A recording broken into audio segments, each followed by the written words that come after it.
Dear friends, you have finally reached the end of this series, which, like a Netflix series, must end one day. So this is the last chapter. Today we have to see stage B and stage C1. I'm glad that chance make me deal with these two stages at the same time in the same chapter, because they have always been very close for me. These stages are marked by the presence of hyaloid plaques that receive the RPE cells which have passed through the tears, which have dedifferentiated and multiplied on contact. In stage B, the retraction of the hyaloid fibers under the effect of these RPE cells' metaplasia everses and fixes the posterior edge of the tears. One can also see clusters of pigmentary cells, clumpings, often inferior, which will be transition stages with the full thickness nodes that sign stage C1. We can therefore see that there is a linear evolution between stage A, stage B, and stage C1. This retractogenic action of the RPE cells can be seen on adherent posterior hyaloid plaque, but also on detached posterior hyaloid. I have told you in stage A about small circumferential retinal folds, which is nothing more than the beginning of contraction of the posterior hyaloid and the vitreous pancake. But these contractions may continue to progress and give a spontaneous circular contraction of the vitreous base, then requiring a complete vitrectomy and sometimes even an additional cerclage. And I would classify this hyaloid retraction as stage C1, even in the absence of fixed folds. As I have already told you, these stages B and C1 are not only very close to each other in physiopathological terms, but also in blood aqueous barrier breakdown, as shown by these laser cell flare meter figures. It therefore seems quite reasonable to propose a vitrectomy in all these cases, if only to re-establish a normal blood aqueous barrier. In fact, this is what the IVERES-RD study recommends, both for stage C1 and stage B. Vitrectomy will also allow you in stage B to inject triamcinolone to identify and remove adherent hyaloid plaques.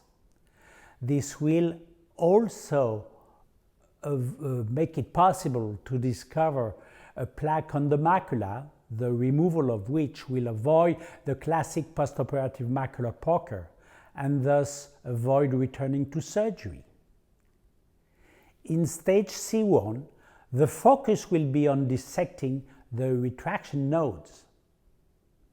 In either case, since the PVR mechanisms are initiated, care should be taken to perform the most perfect anterior vitrectomy possible to avoid the anterior loop and the anterior retraction nodes. To do this, as I have already shown you, use a very low cutting frequency, keeping the port of your handpiece pointing upwards so that the anterior vitreous, attracted by the aspiration flow, descends from the pars plana to your handpiece located at the vitreous base level. This will allow you to remove the anterior vitreous without touching the lens. Don't forget also to remove the anterior hyaloid. So I can tell you, with some exception, in stage B or stage C1, I recommend a primary vitrectomy. But I said with some exception. So let's see now these exceptions. There are two kinds of them. First, the cases where you can do without a vitrectomy.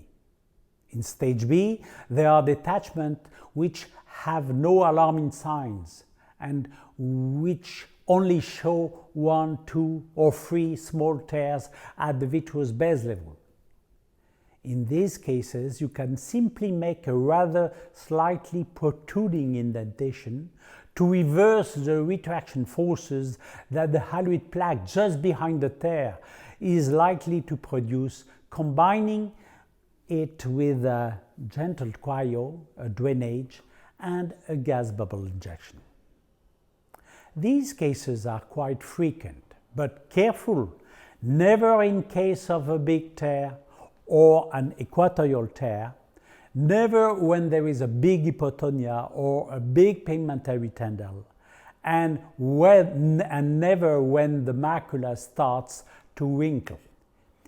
In case C1, one can sometimes do without vitrectomy in case of an old detachment, without big hypotonia and without big pigmentary tendon, if the retraction node is very anterior, near the vitreous base, and if the tear is close but without being completely in contact with the node. In fact, you can feel it.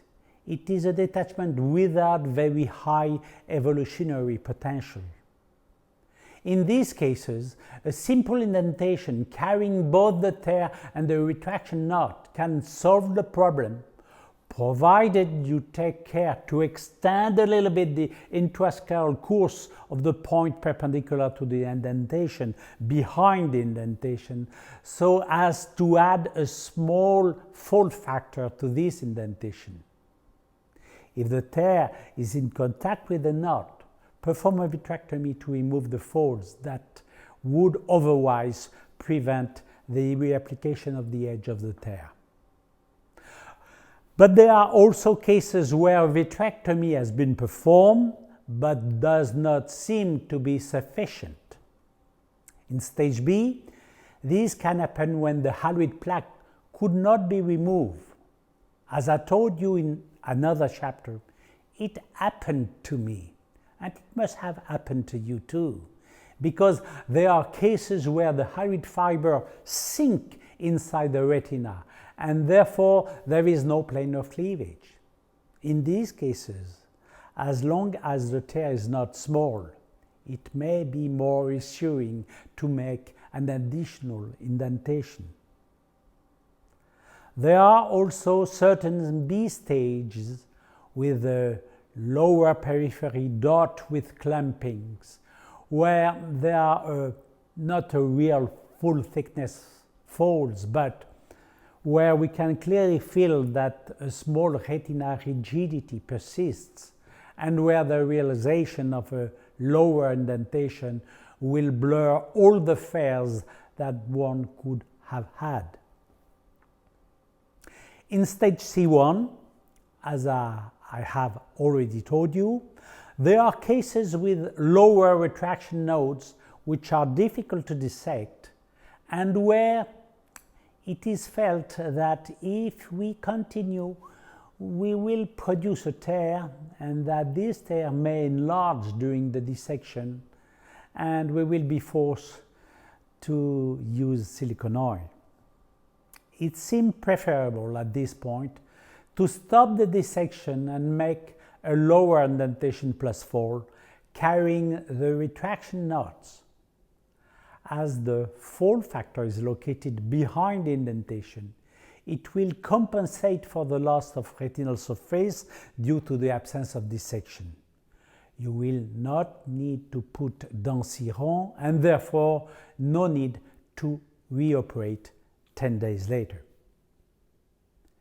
In the same way, when the centripetal contraction of a vitreous pancake creates a well-marked fold at the vitreous base level, a fold which is in fact the final evolution of the small circumferential retinal fold, you have, quite rightly, made a vitrectomy, but sometimes, even if this vitrectomy is well done flush with the retina, a small intraretinal contraction persists that keeps the retina at a distance like a closed line, and you may have to make an indentation that can even go as far from a cerclage to press the retina against the pigmentary epithelium.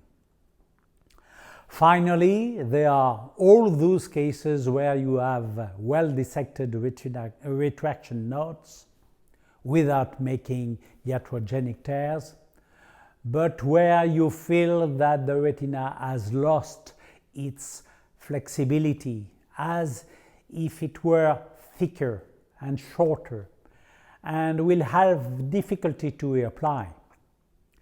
You can then make an AMI indentation +4, which, by reducing the surface of the pigmentary epithelium, will make the two surfaces match and the retina will reapply thanks to the effect of the epithelial pump. So, there you have it. You now know the strategy I had in retinal detachment in all these stages 0, A, B, and C1 cases, which represent 95% of primary detachment and in which the goal is to obtain good functional recovery. For the remaining 5%, stages C2, C3, and D, the goal is above all to save some of the remaining vision using technique that I will not talk about here, because they must not be the tree that hides the forest, as I told you in the last chapter. So I have finished my strategy. What can be said about this strategy that I have presented to you throughout these 20 chapters?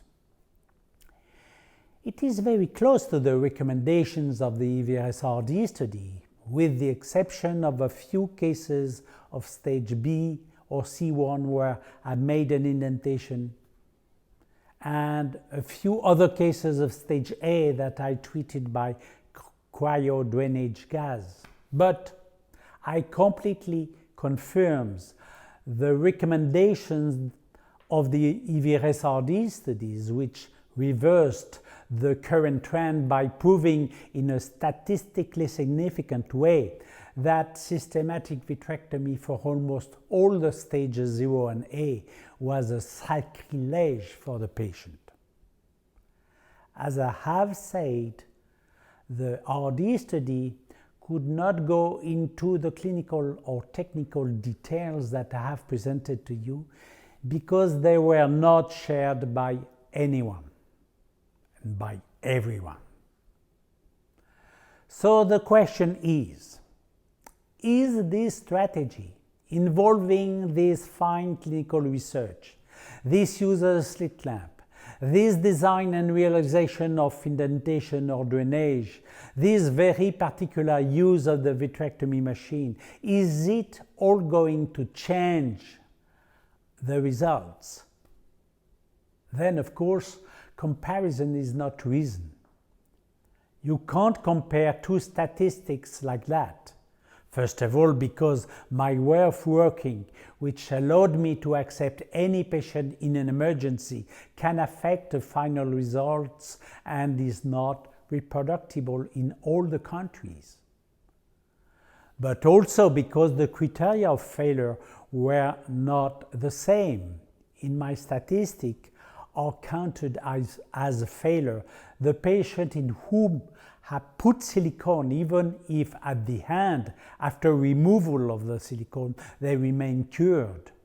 Whereas in the EVRS-RD study, are counted as failure silicone only the patient in whom, at the end of the study, the silicone could not be removed.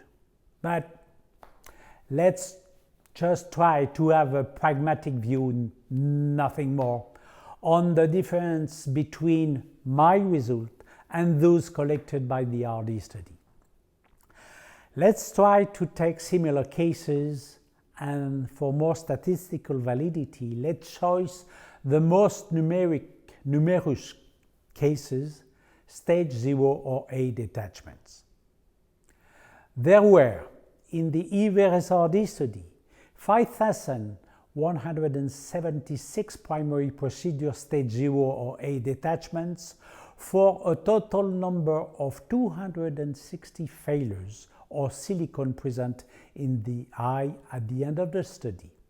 This is to say a percentage of 5.02%.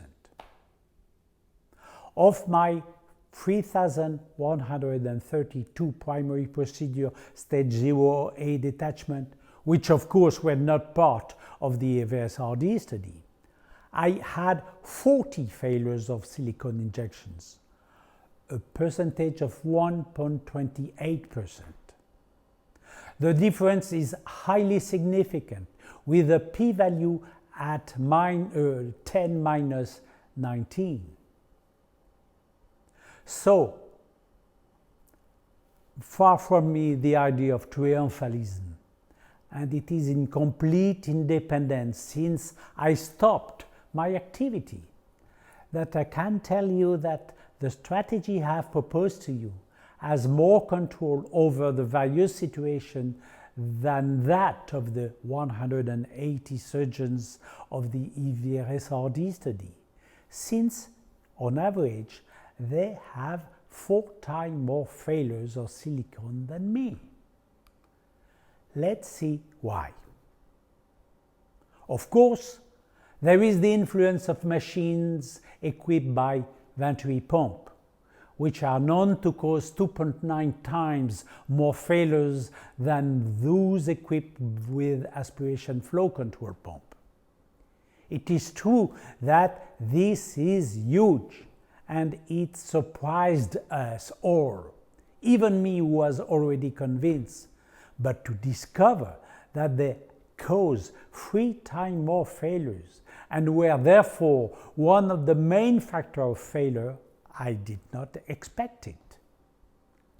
But that does not explain everything, because in the EV-RSRD study, only 65% of the detachment were treated with vitrectomy, and in this vitrectomy, 24% were done with an aspiration flow control machine. So this cannot be the only element. However, keep in mind the importance of machine choice, especially in the more advanced stage of PVR where vitrectomy will be necessary.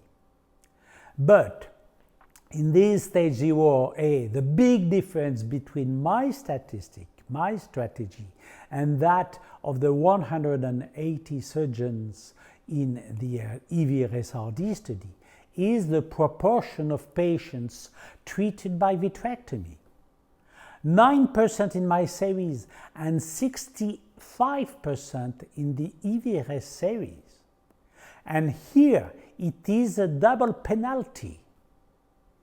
If in the 0 or A detachments we do more vitrectomy, which we know statistically according to the EV-RSRD study that it leads to more failures, and if we do them with a machine equipped with a Venturi pump, then yes, we will be able to explain a large part of these 4 times more failures.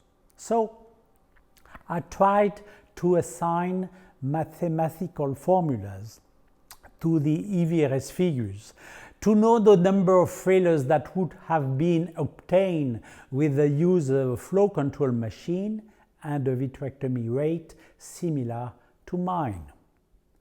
The number of failures obtained drops drastically from more than 5% to less than 2%, but is still higher than my failure rate. Why is this? So, since I am at the time of the taking stock, I will tell you what I think with great sincerity. First of all, I think that my strategy, based on an attempt to go further in the clinical finding study, thanks to the slit lamp, to individualize retinogenic detachments, to differentiate dynamic and static tractions, to appreciate their active or passive component, to identify your circumferential retinal folds and imagine the forces that indentation or gas can exert on the vitreous pancake. Well, I really think that all this can influence the strategy and can, for example, safely allow you to choose whether to treat by simple cryo-drainage gas or by cryo-indentation drainage gas. In any case, you can see that the liberties that I took by carrying out some cryo-drainage gas instead of cryo-indentation drainage gas, after a precise analysis of all these clinical details, were not solved by a more important number of failures. So it's not superfluous, it's not junk, and the surgical results are immediate proof of this. But I also think that the quality of my results also comes from the rigor applied to the technique I have presented to you. It is true that it is easier to make an indentation with a sponge or a rail held by an elastic band, but do not be surprised to have scleromalacia. It is true that it is easier when performing an indentation with a non-deformable explant to place the points parallel to the explant, but you will have difficulty to make it play all its role. It's true that we don't know much about choroidal vascularization, we don't know where to drain, and it's easier during a vitrectomy to make a retinotomy for endodrainage, but you create an additional tear. I think the patient deserves great rigor in these gestures. My master in anterior segment, Mr. Jacques Charleux, used to say, I will only consider you as a surgeon, as a true surgeon, if you are able to remain rigorous to the last suture. That is why before presenting you my strategy, I showed you how to perform an indentation, how to perform a drainage, and exchange a low-flow vitrectomy in positive pressure. Because proposing a detailed strategy without first explaining the reasoning does not offer great enthusiasm. What is the point of telling you to use cryogas for this detachment by hole if I don't explain why? To tell you to do a drainage if I don't explain how? And to encourage you about flow control if it is not supported by measurable data? What I hope is that out of these 20 chapters, a general impression will emerge that I am offering you a real philosophy, solid, well argued, that makes sense, and that works. Then there are still 1.28% of failures. Why is that? Well, because I certainly made mistakes by excess or by default, either because I made some surgical blunders or because I did not know how to appreciate the clinical details that should have led me here to an indentation and there to a vitrectomy. For example, I told you that in this laser cell flare meter study, I found that in 12% of the cases of stage A, for non-apparent reason, the flare numbers were comparable to those of a stage C2. And and that these detachments had much more complicated follow-up.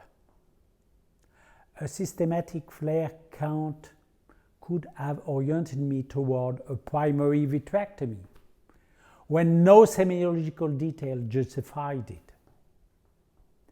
This is the kind of things you need to go deeper and develop to further improve these results. And in fact, I repeat the message that Professor Mireille Bonnet gave us during her last lecture. Eh bien, il vous appartient à vous, qui prenez la relève, qui êtes encore jeune, ce qui veut dire que vous avez l'esprit critique et le désir d'aller au-delà des données établies. Il vous appartient de franchir ce rayon et d'essayer d'atteindre les 100% de guérison. Myrosaure, c'est moi, de Jurassic Park, vous regardera progresser et j'aurai l'œil. So there you have it. I have finished this tutorial on retinal detachment surgery. It was not easy. It required a lot of work and effort, but I did it with passion because I loved so much this job. So if you like this tutorial, let people around you know, fellows and residents, for whom it may also be useful.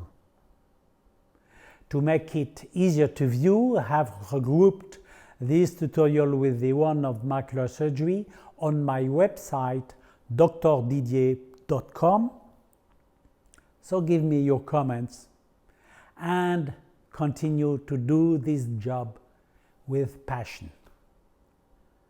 Thank you for your indulgence and fidelity, and see you soon.